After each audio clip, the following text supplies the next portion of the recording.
It was supposed to be an ordinary Tuesday morning. Officer Joe had just sat down with a fresh cup of coffee and a jelly donut when the call came in. "We've got a cow on the loose," crackled the voice on the police radio. Joe paused, donut halfway to his mouth, and frowned. "A cow?" he muttered, glancing at his partner, Officer Frank, who was busy trying to balance a pencil on his nose. "Did they say a cow?" Joe repeated. Frank shrugged. "It's a city, Joe. Stranger things have happened. Remember the alpaca incident?" Joe sighed, put down his donut, and grabbed his hat. "All right, let's go." They arrived at the scene, a busy street where cars had stopped and a small crowd had gathered, watching the chaos. Sure enough, there was a big brown cow prancing down the road, mooing as if it owned the place. It had escaped from a livestock truck. Joe grabbed the loudspeaker. "Attention, citizens, please stay calm. We're handling the situation." He looked at Frank, who was eyeing the cow cautiously. "Frank, any idea how to catch a cow?" Joe asked. Frank scratched his head. "Maybe we should just ask nicely?" Joe rolled his eyes. "Yeah, right." He turned back to the crowd. "All right, folks, back up. Give the cow some space."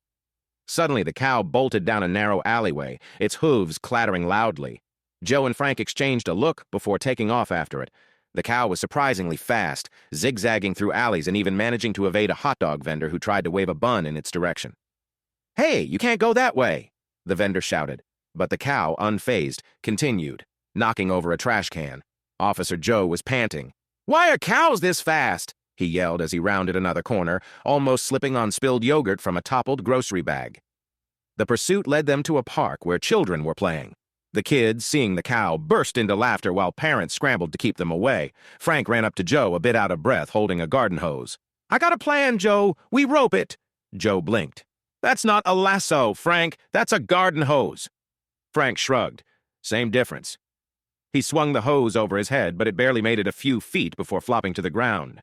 Joe rubbed his face in frustration. "We need a better plan."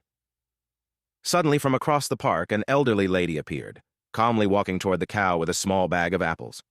The cow stopped, sniffed the air, and then, as if all the chaos had never happened, gently followed her, munching on an apple. Joe and Frank watched, dumbfounded, as the lady led the cow to a tree and tied its lead to the trunk. She turned to the officers, a knowing smile on her face.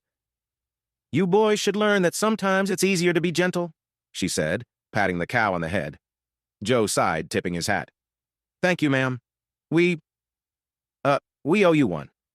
Frank, still holding the garden hose, looked sheepish. "Yeah, thanks. Next time I'll bring apples instead." Joe looked at his partner and shook his head, a grin forming. "You do that, Frank." As they led the cow back to the truck, Joe thought about his jelly donut waiting back at the station. "You know, Frank, we should write a book about this. City cop versus farm animals." Frank nodded. "It'd be a bestseller, Joe." And with that, they returned to their patrol car, leaving the citizens with a story they wouldn't forget anytime soon.